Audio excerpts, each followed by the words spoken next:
This product right here is working awesome. It's working as it should. I'm like, the screen's broken and the buttons don't respond at all. I'm like, what a great product. So the first thing that I was really excited to try was the hand crank charger. And I got this for about $3, which is not a bad deal. And it, oh, by the way, all these things took a month to get here, so that's really cool, waiting for something to come across the world to you.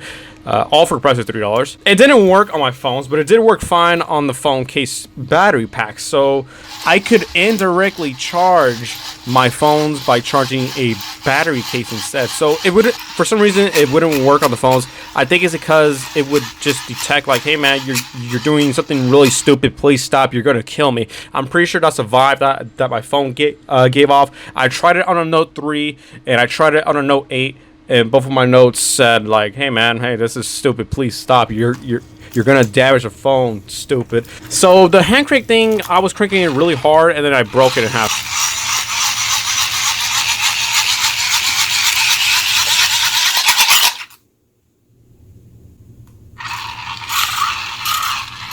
Well, I didn't break it, it just cracked in half. So now every time when I use it, I gotta press down on it to make sure that the internals don't fly out. So that's really cool.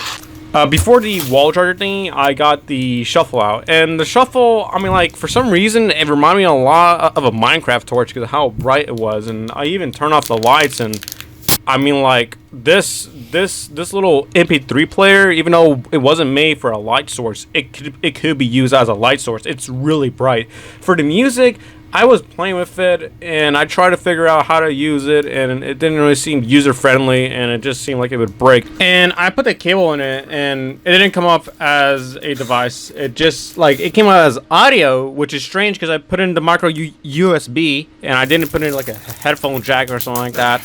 And somehow it detected it as an audio, so that was great. But I didn't really care because, unironically, it's a great light source for like very dark times, and when you need a light desperately for like 1 foot away, or more like an inch, this is a perfect product right here.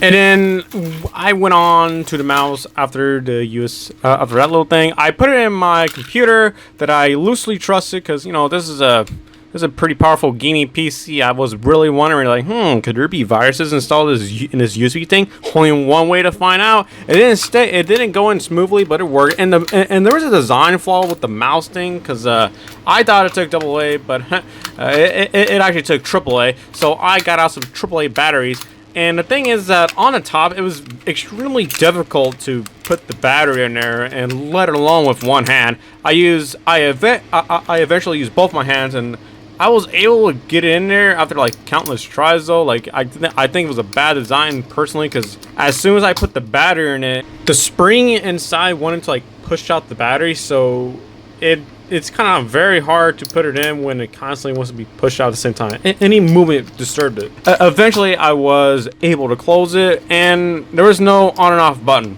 so that's really cool. Once you put in the battery, there it is. That's your on and off switch.